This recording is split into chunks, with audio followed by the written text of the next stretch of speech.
Hello and welcome to this video on damping. So I'd like to start off directly from what damping is. Suppose we have a pendulum immersed in water. We have a other pendulum in air. So this one's in air and this one's in water. So if I release, I stretch this up to this point, up to the maximum amplitude, which we call A, and then leave it. So if you consider this is not air, in fact this is vacuum.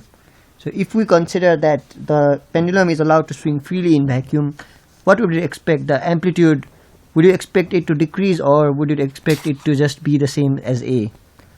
Well, it's simple, because if we're doing it in vacuum means the amplitude remains pretty much constant, that is A. However, in water, because of the viscous force and or the frictional force of the water, the amplitude tends to decrease. And this process is what we call damping. So there are three types of damping generally, which we call, the first one is overdamped. Then there's critically damped, and then underdamped. So to study these behaviors of damping, we'd like to treat them mathematically. Suppose we have a net force F acting on a pendulum which is immersed in water, let's say, just for simplicity. So what are the forces acting on the pendulum? Well, the first, let me take instead an example of a spring which is loaded with friction. Let's say this is a text which is not frictionless, it is not smooth.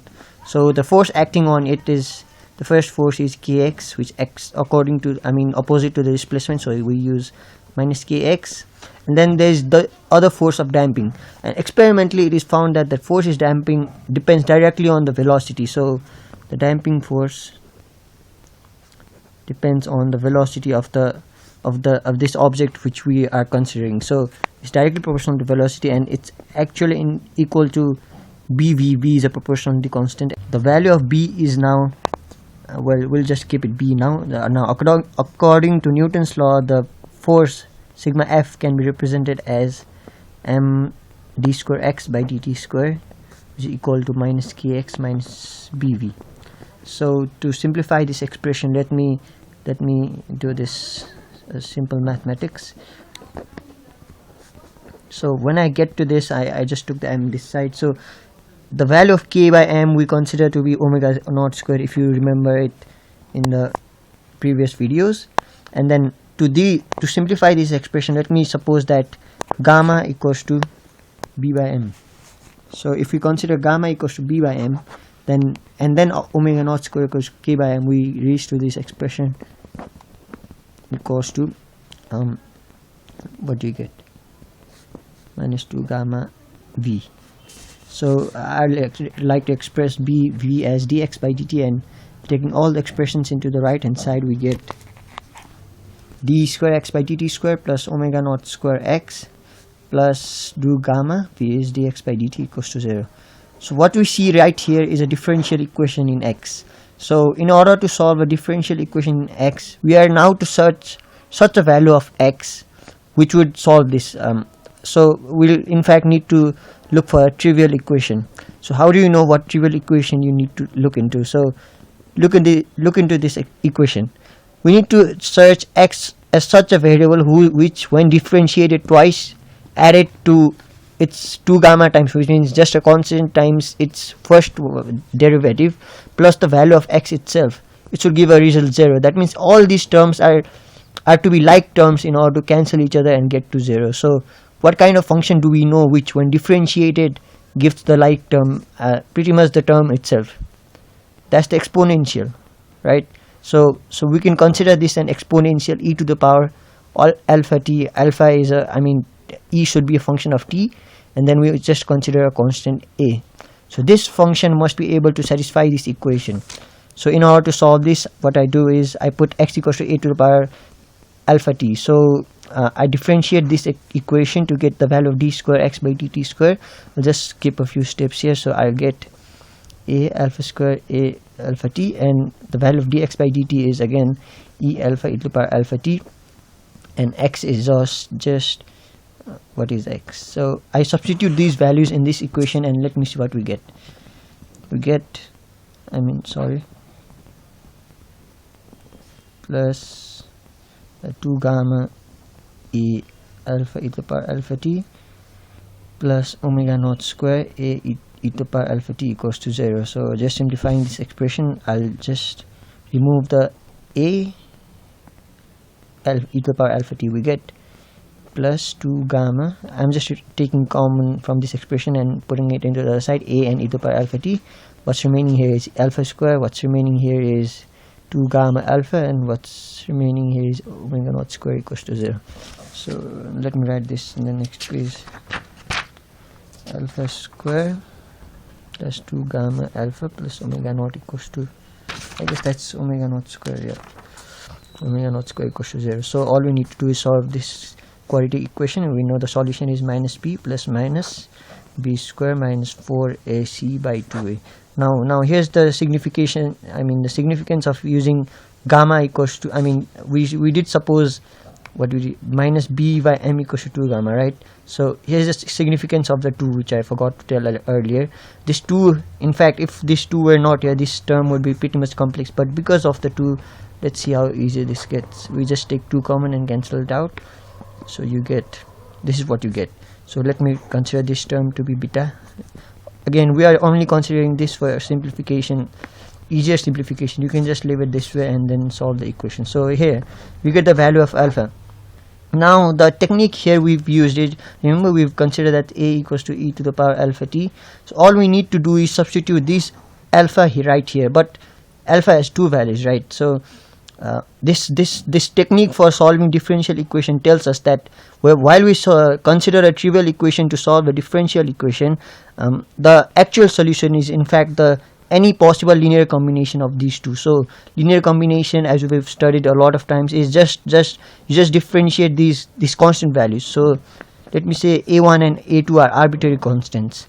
Then the linear combination of this thing would be alpha 1 t plus a2 alpha 2 t, right? So this is an equation we get. This is the final solution we get. I'll just simplify this a bit. Alpha 1 is minus plus beta t, and alpha 2 is minus gamma minus beta t. And so I'd like to take what is common right here. Minus gamma t maybe a1 e to the power beta t plus a2 e to the power minus beta t. So this is the equation which represents the displacement of the spring, right? So let us consider on some special cases right here. Okay, so continuing this, I've just written the same equation of displacement right here. So the first case I'd like to focus on is gamma is very greater than omega naught. This means this expression is here, right? So if we consider that gamma is very greater than omega naught, we could say beta is nearly equals to alpha. So what I'd like to focus here is what is the physical signification, the physical significance of this expression gamma is very greater than omega naught. It of course means that gamma, the damping force, is greater than the oscillating force. So for the spring we've considered out here, maybe this time it's not just the friction, the surface with friction. We've in fact increased the friction to such an extent that the value of gamma is much more greater than the omega, which is the natural oscillation, the property which determines the natural oscillation of this spring. So for this case, gamma is very greater than omega naught. We could say beta is nearly equal to gamma, and let me substitute this right here. What we get is a1 e beta is nearly equal to gamma, right? So a2 e to the power minus gamma t. So you'll just use the law of indices right here. You get minus. So here is the expression we get. So let me look into this expression more deeply.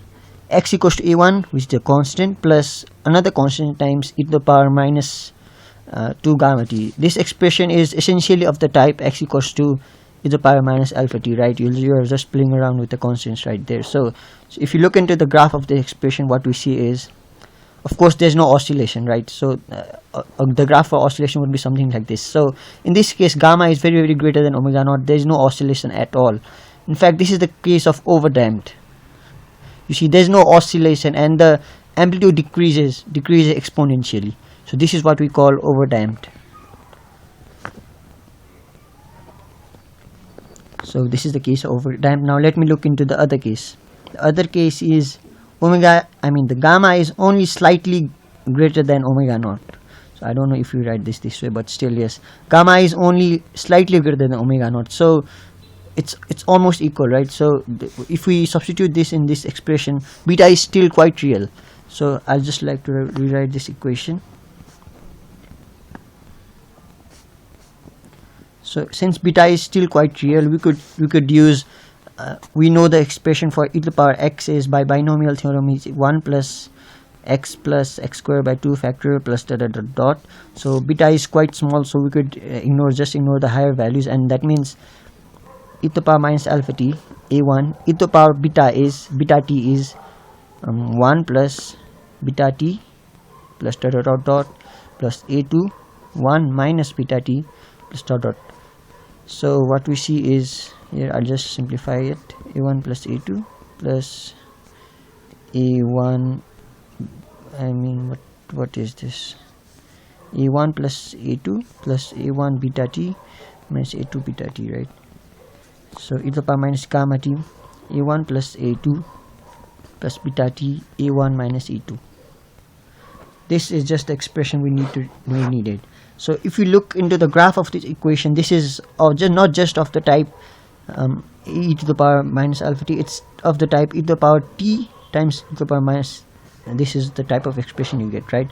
So as we increase the value of t, this thing does is it essentially just decreases the graph, and when you further multiply this decrease by something like a constant, which is always a positive number, being the time. So this is the displacement, right? So you see that this factor would increase even greatly at this one. So if this was the overdamped case, like the previous case, then the underdamped would be something like this. I mean, it would start off with the same position, but it will reach to 0 quite soon. I mean, it never reaches to 0 in fact, but it would be a closer asymptote to this one, right? So this is what we say underdamped. As we considered earlier, this is the underdamped case. This is overdamped, and this I'm sorry, this is critically damped. Sorry, this is critically damped. This case is called overdamped, and this is called critically damped. So as a final case of underdamped, so let me consider number 3 is for underdamped. I will have to rewrite this equation now. X equals to e to minus gamma t e1 e to the power beta t plus e2, and beta is essentially just so let's look into this for gamma t. I mean for I'll just consider now that this time omega naught is quite greater than, not just very, it's just greater than gamma square, right? So this is the kind of problem we tackle in our daily life, something like a spring in some kind of friction surface, but the friction is just not enough to stop the oscillation at once. Or maybe you could consider a simple pendulum in water. So it's the water does not in fact stop the oscillation of this pendulum in itself without a few oscillations. So what I'm gonna do is, since beta, this thing is greater than this, beta is of course gonna be imaginary. So I'll just do it like this way. Beta is something like, what is beta? I times omega naught square minus gamma square, right? So the value of beta is this thing. So what I'm gonna do is, let me consider that this thing is omega, just for the easier simplification. So when I substitute this value here, what I get is e to the power minus gamma t e1 e power I omega t plus e2 e power minus I omega t, right? So what I'm essentially gonna do now here is e minus gamma t. We've known from Euler's formula. There's Euler's formula for a complex number that states that e to the power I theta is just cos theta plus I sin theta. This theorem in fact does not quite have a proof, but there are a lot of verification. You can look it up in Google. So I'll just use it right now here. So this would give us cos omega t plus I sin omega t plus the same thing out here. Cos minus omega t is just omega t itself, so minus I sin omega t. E to the power minus So I'll just simplify this expression. A1, I'll just do it quite quickly now. A1 plus A2, and then plus sine omega t, I sine omega t, A1 minus A2, right? So now here's a real twist. If you can do all the complex maths, which I tried a lot. It took me 4 pages, so I don't think it will be applicable to do it right here, but it's quite easy. You can just take the triangle and express A1 plus A2 and A1 minus A2 this way, and when you kind of do the simple trigonometrical operation, what you get is you can in fact consider a new angle phi, such that A1 plus A2 is just sine phi, and I times A1 minus A2 turns out to be cos phi. You can take this expression and do all the math and you get to this one. So I'll just use it right here. A1 plus A2 is sine phi cos omega t, plus A1 minus A2 is just cos phi, right? So sine omega t. So what I get is sine A cos B plus cos A sine B is just sine omega t plus phi. Now this is really interesting. What we get is x equals to a e power, we just get is x is e minus gamma t sine omega t plus phi, right? So did I miss the a here? I don't think so. Yes, sorry. A1 plus A2 is something like a sine phi, and I A1 minus A2 is a cos phi. I'm sorry for this. So what we get is a here and a right here. So the a, when you bring it out, it becomes like so. Here we see. I just checked this because this thing has to be the same, right, with the cases above. I mean, where is the thing? Yes, the amplitude has to be same. So yes, this is pretty much okay, I guess. So now let me see this equation. What this thing essentially does is, if there were no the exponential right here, this thing is essentially just the sine wave, right? What is a sine wave? Yes, this is essentially just a sine wave. So, but due to this expression is what this thing is doing is, it's in fact, if you just plot this, then I mean, first we remove this, so we got a graph like this. So I remove this at once. So this is in fact this whole thing can be considered as an amplitude, right? So amplitude versus time, if you plot, you get an exponentially decreasing amplitude, and then this expression, what it does, it just creates a sinusoidal wave. So if you can generally mix these two, what you get is, I'll just zoom this out. You get this something, amplitude is decreasing at the same time it is oscillating. So you get something like this, right? Amplitude decreases with time. You can just put this equation in I'll just give you a simpler form of the equation so that you can put it in your graphical calculator, where you can get the graph of equation. Is what you can do is e to the power y equals to e to the power minus x sine x. So you just plot this graph and you're bound to get something like this. So this is just for reference. So this is in fact the equation we're looking for. This is the case for underdamped. So we just deal with damping and all those 3 cases. I hope you've got something clear, and I'm sorry for many mistakes that happened in this video. I will catch up with you guys later.